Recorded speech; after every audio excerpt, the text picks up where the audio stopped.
प्यारे बच्चों, आप सभी को मेरा प्यार भरा नमस्कार। आइए आज हम व्याकरण सरोवर भाग 8 का अध्ययन करते हैं। आइए बच्चों, हम पाठ 16 शब्द भंडार का पठन पाठन करते हैं। अपूर्ण ध्वनियों को शब्द कहते हैं। शब्द भाषा के प्राण होते हैं। शब्दों के अभाव से भाषा की कल्पना नहीं की जा सकती। हिंदी भाषा का अपना शक्तिशाली भंडार और प्रभावशाली साहित्य है। जिस भाषा के पास जितना अधिक समृद्धशाली शब्दकोश होता है, वह भाषा और उस भाषा का साहित्य उतना ही अधिक समृद्ध एवं प्रभावशाली होता है। तो शब्द भंडार ही भाषा को प्रभावशाली बनाने का कार्य करता है। इस अध्ययन में विविध प्रकार के शब्दों का संकलन किया गया है। तो आइए देखते हैं कौन कौन से हैं वे। तत्सम एवं तद्भव शब्द, जो शब्द संस्कृत से हिंदी में उसी रूप में लिखे गए हैं वे तत्सम शब्द कहलाते हैं, तथा जिनमें हमने थोड़ा सा परिवर्तन किया है लेकिन लिए कहाँ से हैं? संस्कृत शब्दों से ही लिए हैं, उन्हें हम तद्भव शब्द कहलाते हैं। तो तत्सम शब्द तो वे हैं जो हम संस्कृत में जैसे संस्कृत में थे वैसे ही उन्हें हमने हिंदी भाषा में प्रयोग में लाए हैं।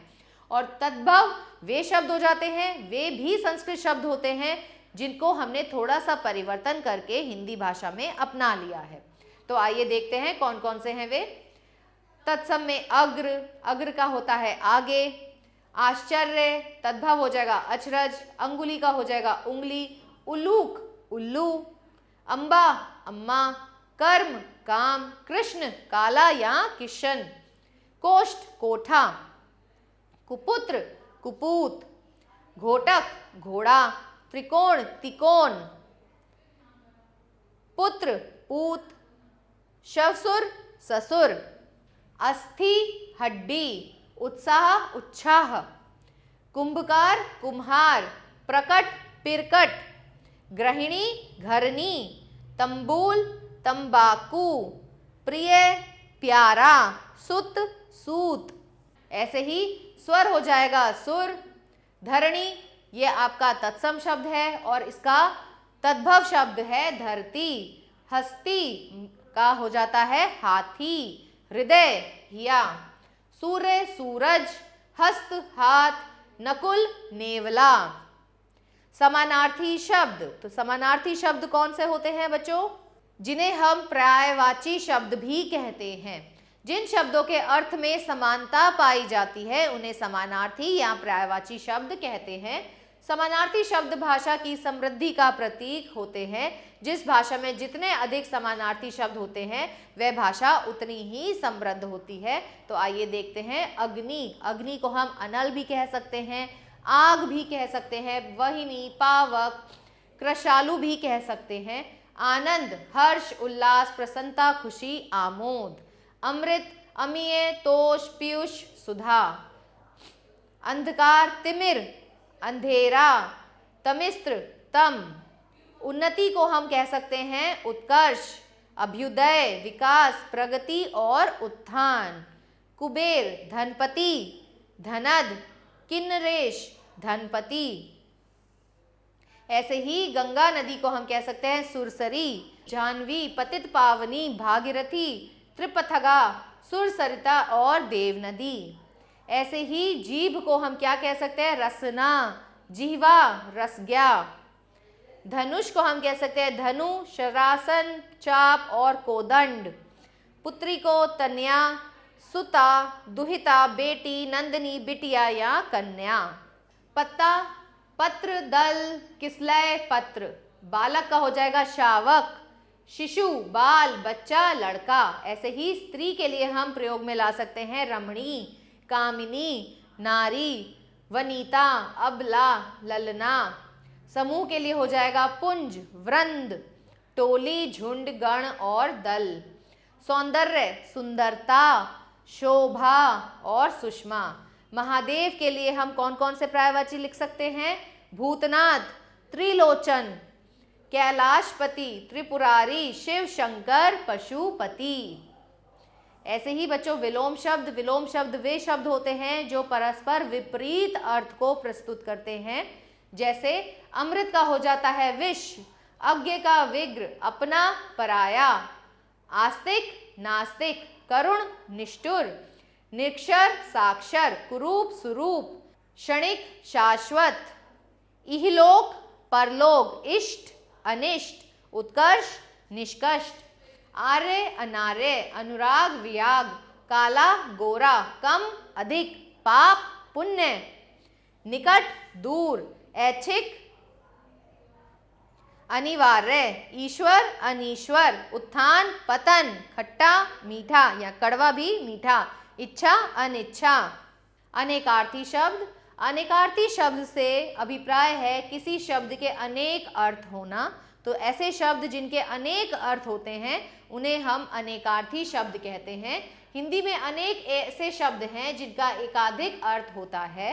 इनका प्रयोग संदर्भ के अनुसार होता है। संदर्भ बदलने पर ये अलग अलग अर्थ देते हैं। हिंदी में प्रयुक्त होने वाले कुछ अनेकार्थी शब्द निम्नलिखित हैं। तो अंकती, इसका अर्थ क्या होता है? ब्रह्मा, पवन, अग्नि या फिर जांचना।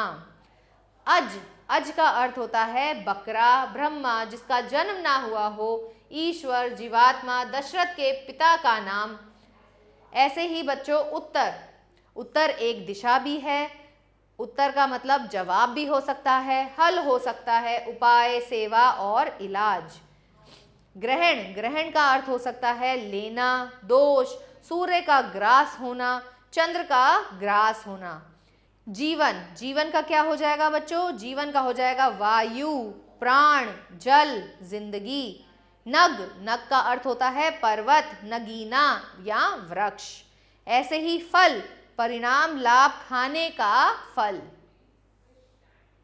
भेद, भेद का अर्थ होता है प्रकार, फूट या रहस्य। वार का अर्थ होता है दिन, आक्रमण या प्रहार। दंड को हम लिख सकते हैं डंडा, सजा, 24 मिनट का समय। और वर का अर्थ हो जाता है श्रेष्ठ, दूल्हा, वर देने की क्रिया। समुच्चय भिन्नार्थक शब्द, कुछ शब्द ऐसे होते हैं जो ध्वनि एवं वार्तनी की दृष्टि से बहुत कुछ समान होते हैं। मतलब जब हम उन्हें सुनते हैं तो हमें उनकी समान ध्वनि सुनाई देती है, परंतु अर्थ की दृष्टि से वे अलग अलग होते हैं। जैसे अभय और उभय। अभय का अर्थ होता है निडर और उभय का अर्थ होता है दोनों। आयत और आयात, आयत का अर्थ होता है लंबा और आयात का अर्थ होता है बाहर या विदेश से मंगवाना। आदि और आदि, आदि का अर्थ होता है आरंभ और आदि का अर्थ होता है अभ्यस्त। ऐसे ही अविराम और अभिराम, अविराम का उत्तर होता है लगातार और अभिराम का उत्तर होता है सुंदर। कुल और कूल, कुल होता है वंश और कूल होता है किनारा।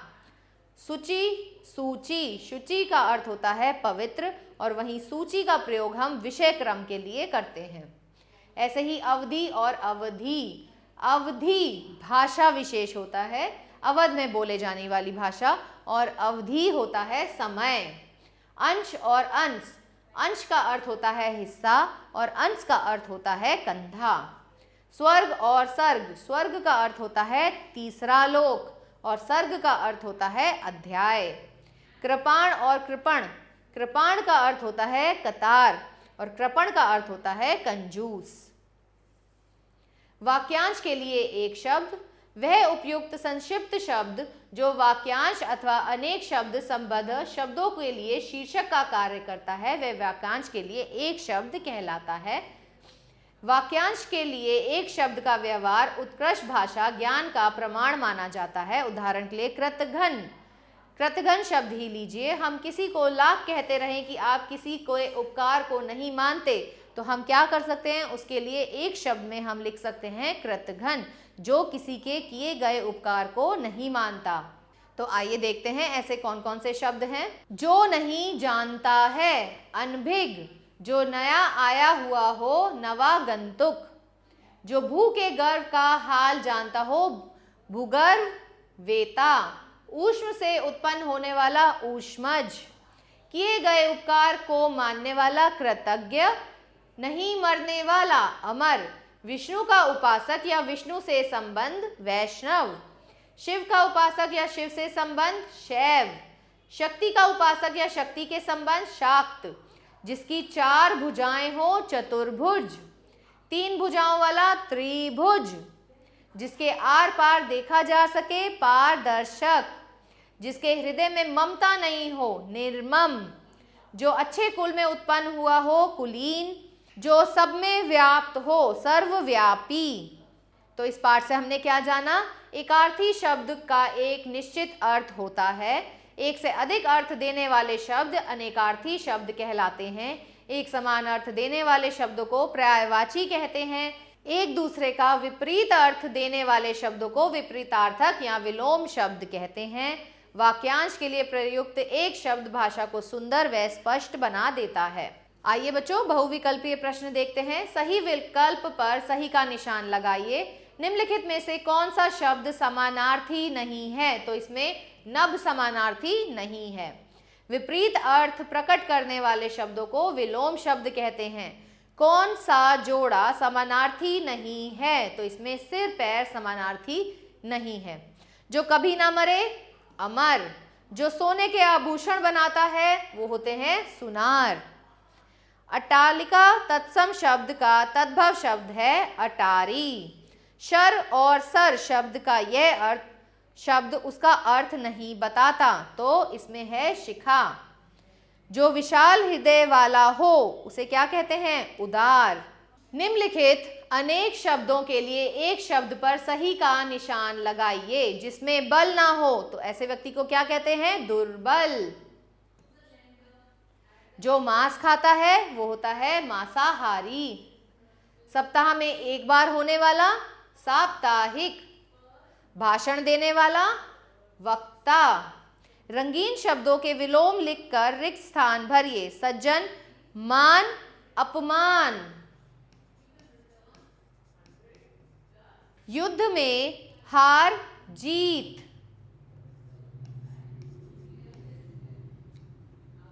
दुर्जन की मित्रता और शत्रुता।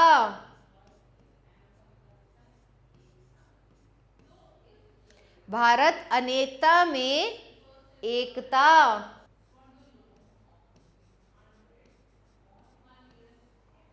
कंस को मान अपमान। यश अपयश। धर्म अधर्म का जरा भी ध्यान ना था। आशा करती हूँ आपको यह पाठ अच्छे से समझ आया होगा। मिलते हैं अगले पाठ में, तब तक के लिए आभार।